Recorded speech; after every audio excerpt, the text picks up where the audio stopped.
Apa sih sebenarnya yang dinamakan krisis? Kita krisis itu kita kadang asumsinya sedang krisis ini nggak punya uang, ya kan? Atau nggak punya apa? Itu krisis. Wah, sedang krisis. Artinya apa? Pada posisi negatif, pada posisi negatif. Nah, krisis. Nah, krisis dalam yang kita diskusikan ini adalah memang sebuah peristiwa besar dan luar biasa.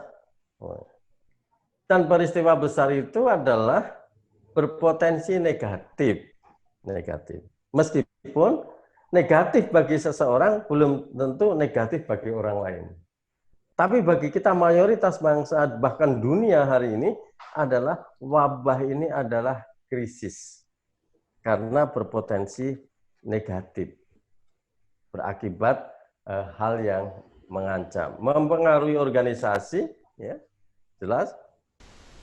Bukan hanya organisasi bisnis, organisasi keagamaan, kita coba bisa lihat muncul paham ijtihad baru dalam hal keagamaan. Terlebih-lebih bagi organisasi bisnis, kita sudah tadi singgung, yang berpengaruh juga pada produk, produk salah satu dari output dari usaha itu adalah produk. Dan juga krisis itu bisa juga menyangkut nama baik. Jadi kalau hal negatif itu akan merontohkan nama baik, reputasi, itu adalah krisis. Krisis. Jadi krisis itu sesuatu yang memang peristiwa yang luar biasa, ya. Dan besar, impact-nya sangat besar, Ada elemen di dalam krisis itu. Ya. Pertama elemen itu adalah dari pemaknaan tadi itu ancaman itu sepele, tapi ini ancamannya skalanya besar, masif, bahkan mendasar. Jadi secara kuantitatif dan secara kualitatif itu ancaman ini besar, mengancam tadi organisasi, bisnis dan masyarakat, pemangku kepentingan, ya, pemerintah. Kita lihat kasus COVID ini, secara kuantitatif besar. Dari sisi geografis seluruh dunia hampir semua. Indonesia nggak ada provinsi yang tidak terkena, ya. Jumlahnya, angkanya sangat masif. Itu kuantitatif. Secara kualitatif ternyata merontokkan sendi-sendi sosial. Relationship kita menjadi berkurang. Kita duduk ini harus berjarak, ya toh, kemana-mana. Kualitas silaturahmi kita menjadi terhambat.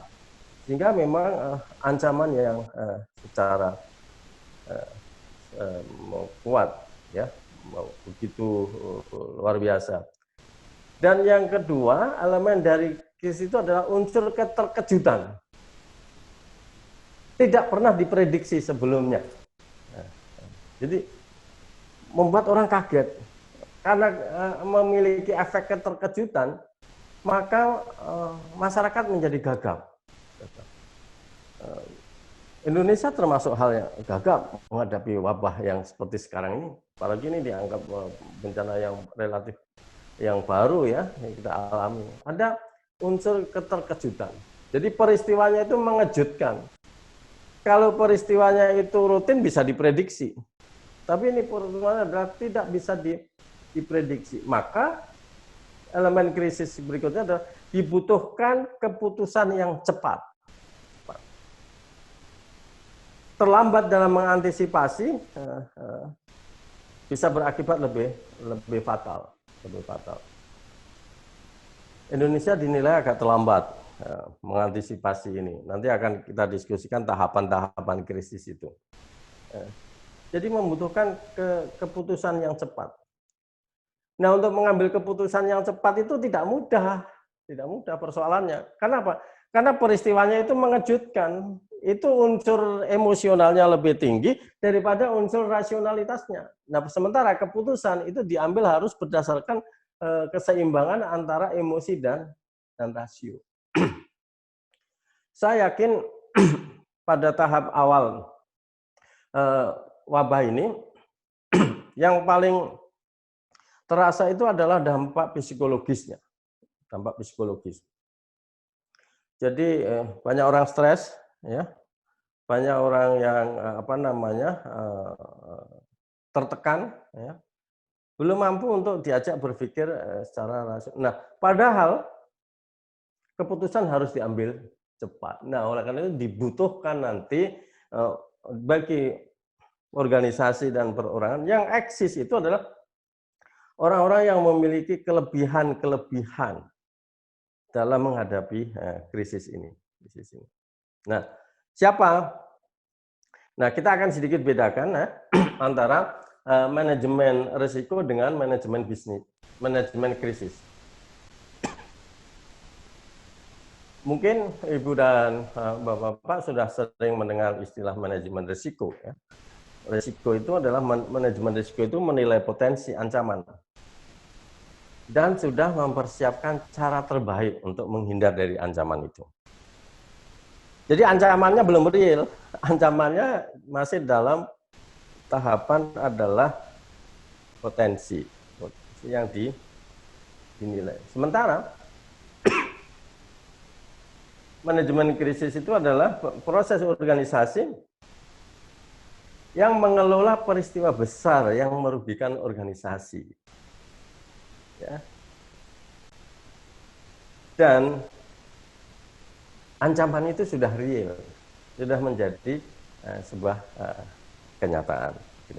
Nah, ini kira-kira bagian prolognya, ya, Ibu dan Bapak-Bapak sekalian, bahwa apa yang dinamakan krisis dengan segala elemen-elemennya memang satu peristiwa yang tidak pernah diduga sebelumnya, sehingga dari mana kemampuan seseorang itu bisa mengatasi krisisnya itu adalah berdasarkan pengalaman, kekayaan intelektual, kekayaan rohaniyahnya, kekayaan spiritualnya. Itulah yang akan membantu seseorang atau organisasi ketika menghadapi krisis. Itu sementara. Mungkin ada pertanyaan. Terima kasih Bapak Muhammadul Yamin atas prolognya dan luar biasa. Jadi memang pandemi ini merupakan bagian dari problem yang kita hadapi dan menimbulkan krisis, ya, dan butuh dimanage sedemikian rupa. Barangkali ada tanggapan dari Bapak Ibu, kalau yang mau mengirim teks bisa di chat, ya, untuk yang ingin menyampaikan barangkali menambah atau bagaimana bisa di on-kan mic-nya, tapi bergantian, ya, kalau barang-barang ini atau chatting aja. Oh ya, chat aja. Nanti lewat chat nanti biar dibaca oleh Pak Agus. Oke. Kalau ada yang perlu disampaikan bisa lewat chat. Jadi itu. Nah, kalau terkait dengan manajemen krisis tadi, Bapak Muhammad Yamin menyampaikan potensi terkait dengan manajemen risiko. Nah, kalau terkait dengan krisis, sumber potensinya itu bagaimana, Bapak? Okay. Nah, memang pertanyaan berikutnya adalah berdasarkan pengalaman yang kita belajar, ya, manusia harus menjadi manusia yang pembelajar, ya. Sumber-sumber potensial krisis itu bisa diantisipasi. Pertama adalah krisis itu yang bersumber dari manusia, human error. Ada polemik apakah sebenarnya wabah ini human error atau alami. Ini ada satu perdebatan yang ya kalau kita baca. Tetapi human error itu juga misalkan kalau dalam hal perusahaan misalkan ada kesalahan fatal di internal, ya, itu bisa menjadi sumber krisis. Kita tahulah ya, banyak sekali justru perusahaan itu mengalami problem yang serius karena kesalahan internal, manajemen internal yang dilakukan oleh orang-orang di dalam organisasi atau perusahaan itu. Jadi sumbernya ke orang, manusia. Sumber masalahnya yang pertama bisa muncul dari manusia. Banyak perusahaan yang kemudian ternyata yang menggerogoti perusahaan itu bukan orang lain. Yang menyebabkan perusahaan jatuh itu bukan kompetitornya. Bukan perusahaan itu kalah bersaing. Bukan perusahaan itu produknya jelek. Bukan. Bukan karena regulasinya yang mematikan perusahaan itu. Tetapi perusahaan itu mengalami kebangkrutan, kejatuhan karena unsur manusia yang ada di dalam perusahaan itu. Itu bisa saja terjadi. Jadi manusia menjadi sumber salah satu yang potensial untuk terjadinya krisis. Maka pembinaan sumber daya manusia dalam organisasi itu menjadi sangat penting. Yang kedua, sumber krisis itu bisa saja muncul dari produk, ya, produk yang kita yang diproduksi oleh perusahaan, ya. Misalkan beberapa waktu yang lalu, ya, kita pernah membaca, mendengar, menyaksikan perusahaan susu besar, ya, hampir mengalami krisis, ya, karena di dalam produknya itu disangsikan. Jadi ada kesalahan pada produk. Maka begitu harus hati-hati. Penjaminan mutu terhadap produk itu menjadi sangat penting. Perusahaan otomotif beberapa waktu yang lalu menarik produknya. Karena kalau tidak akan kehilangan trust perusahaan itu. Produknya tidak akan laku lagi.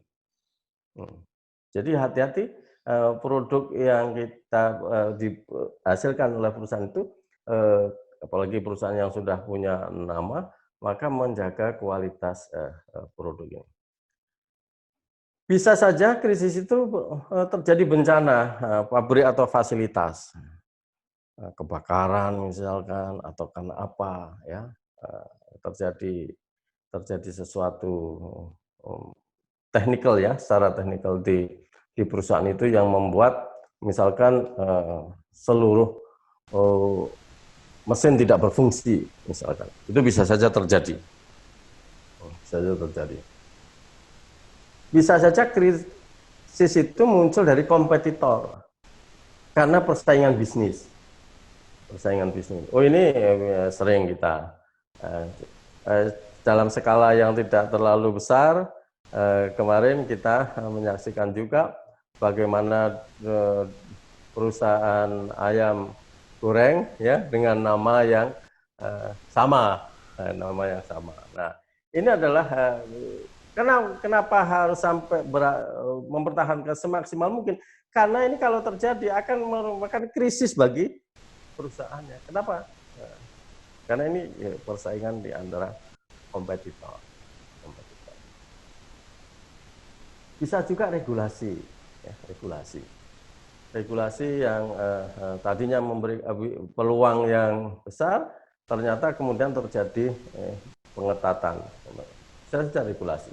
Kalau ya, terkait dengan regulasi, ya, sedikit pertanyaan dari Bapak Yusuf. Kan ini krisis terkait karena pandemi ini kan nggak tahu sampai kapan. Dan itu yang bertanyakan berapa memperhitungkan bagaimana cara memperhitungkan lamanya krisis ini. Kemudian karena memang masa darurat di sebagian tempat yaitu diundur tanpa ada kepastian kapan berakhir. Nah, ini kan jadi untuk planning dan manage organisasi atau agenda atau kegiatan apapun jadi mengambang. Bagaimana? Ya, pertama karena inilah uniknya wabah corona ini. Inilah wabah. Beda dengan nanti di bagian akhir salah satu potensial krisis itu yang karena alam. Jadi wabah ini beda dengan bencana alam. Misalkan bencana alam dalam konteks meskipun kita tidak berharap itu terjadi ya, mudah-mudahan kita misalkan bisa mengambil pelajaran di gempa di Jogja, tsunami di Aceh, gempa di Palu. Itu kita bisa memproyeksikan dengan tahapan-tahapan mana tanggap darurat, mana rekonstruksi, mana recovery. Ya. Peristiwanya terjadinya sudah bisa diprediksikan. Oh ini sampai berapa kali itu seminggu, 2 minggu itu sudah bisa masa. Kemudian tanggap darurat bisa kita hitung, rekonstruksi bisa kita hitung, recovery bisa kita hitung. Tapi wabah ini para ahli sendiri nggak bisa memproyeksikan kapan akan berakhir. Kalau kita misalkan mau menggunakan asumsi bahwa sebuah penyakit itu akan dianggap aman kalau setelah ditemukan obat atau vaksin, maka para ahli menyebut vaksin itu baru akan muncul 2021 akhir. Berarti kalau mau tanya kapan ya optimisnya di 2021 akhir. Itu kalau menggunakan standar tadi ditemukannya vaksin. Itu pun masih sifatnya asumtif. Nah, inilah kemudian kenapa kemudian topik ini Toskom angkat. Jadi karena ini ada ketidakpastiannya ini panjang, maka kita harus tetap eksis dalam ketidakpastian itu, gitu loh. Kalau kita menuruti logika linear yang selama ini terjadi, gitu, ini habis peristiwa, rekonstruksi, rehabilitasi, ini enggak, ini sih masih masanya adalah nanti akan dalam tahapan itu, ini masanya masih masa peristiwanya terjadi, belum selesai. Tapi ini pun sudah lama, gitu loh. Nah, apakah akan begini terus-menerus? Ini kan persoalannya. Oleh karena itu, diperlukan satu mental panjang, ya, mental yang kuat, nafas yang panjang, menghadapi krisis yang sedang kita alami. Nah, oleh karena itu diperlukan, tadi kalau saya menyebut regulasi itu kadang ada regulasi yang bisa menghambat, ya, menghambat perkembangan, itu bisa saja. Dan yang ketiga, yang berikutnya itu adalah krisis itu bisa bersumber dari konsumen. Kita harus tahu bahwa pembeli itu raja, ya kan itu logika ekonominya kan begitu. Tetapi jangan dianggap sepele kekuatan konsumen sebagai raja ini. Kadang kalau kita ke supermarket itu kan ada tulisan ini, kalau Anda puas, ceritakanlah kepada orang lain. Kalau Anda nggak puas, ceritakanlah kepada kami. Enggak, faktanya yang terjadi sebaliknya. Anda nggak puas, ceritanya kemana-mana. Tidak hanya cukup dengan ucapan, media sosial itu kemana-mana, apalagi sekarang ini. Tidak kepada perusahaan. Sehingga konsumen ini merupakan bisa menjadi kekuatan kalau kita memanagenya baik, sehingga ada edukasi konsumen, relasi dengan konsumen, menjaga loyalitas pelanggan dan lain-lain, itu menjadi bagian dari kajian di Toskom kan, pelatihan bagaimana meningkatkan loyalitas pelanggan atau konsumen itu, karena konsumen itu kalau tidak kita bangun loyalitasnya, ini bisa menimbulkan bencana. Bencana apa? Bukan hanya bencana kemudian dia tidak menggunakan produk kita. Nah, kalau dia kemudian menceritakan dengan yang lain-lain, itu bisa baik. Hari-hari ini dunia perbankan swasta kita sedang juga salah satu perbankan swasta sedang mengalami ujian berat. Ya. Apakah konsumennya, pelanggannya itu akan tetap loyal, atau nanti dia harus terpaksa membangun brand baru. Nah, ini kekuatan pelanggan. Yang ditakutkan dalam industri jasa itu adalah larinya para pelanggan, produk juga, ya. Nah, bisa menjadi krisis. Coba bayangkan kalau sebuah perbankan mengalami rush penarikan uang besar-besaran, oh dia akan kolaps. Nah, oleh karena itu manage loyalitas ke pelanggan itu menjadi sangat penting. Dan yang terakhir itu alam. Alam bisa menjadi salah satu sumber potensial untuk munculnya krisis di organisasi, terutama organisasi bisnis. Nah, mungkin wabah corona ini bisa kita masukkan di dalam salah satu kategori karena alam. Alam. Yang jelas bukan alam gaib. Ya, peristiwa alam yang ya semua itu harus kita baca, ya, tanda-tanda alam apa. Tapi itu kajian yang lain. Jadi peristiwa-peristiwa yang terjadi itu bisa menjadi salah satu sumber potensial munculnya krisis ini. Ada lagi? Nah, kalau kita coba petakan tipologinya krisis ya, saya membuat ada 4 sel ini ya. 4 sel itu ada sisi kanan itu adalah yang sifatnya eksternal, dan sisi kiri itu adalah sifatnya internal. Ya, yang sifatnya internal itu adalah mungkin tadi kayak kecelakaan dalam perusahaan ya. Misalkan kalau yang sering kita alami misalkan kalau dalam industri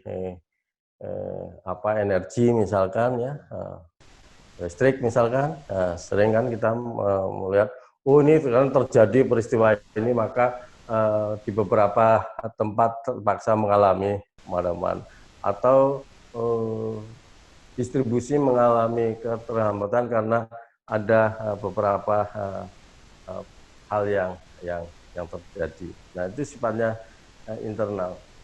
Yang internal yang kedua itu adalah tadi itu karena sumber daya manusia internal, karena ulah manusia di dalamnya. Apakah itu sabotase ya? Kalau sabotase itu lebih bersifat teknikal ya. Tapi bisa juga sabotase yang dalam hal keuangan dan segala macam itu sifatnya internal. Nah, yang eksternal tadi dari beberapa sumber potensial tadi itu alam, itu adalah hal yang sifatnya eksternal, dan dari kompetitor itu apakah itu berupa pemalsuan produk atau apa ya, itu adalah hal-hal yang sifatnya eksternal. Sehingga potensi krisis tadi itu ada yang bersifat internal ya, jadi ada yang bersifat eksternal. Nah, oleh karena itu audit potensi risiko internal dan eksternal itu dilakukan dalam manajemen risiko. Nah, tetapi kadang ada hal yang di luar prediksi dari manajemen risiko. Yaitulah krisis tadi itu, sehingga menimbulkan keterkejutan. Kalau tadinya sudah diprediksi akan terjadi suatu masalah, dan itu masalah itu ternyata terjadi, berarti analisis manajemen risikonya tepat, dan sudah ada kesiapan mental untuk menghadapi risiko itu. Sementara yang namanya krisis itu terjadi di luar prediksi itu. Nah, orang mengatakan kalau dalam perjanjian itu force majeure, ya, kejadian tak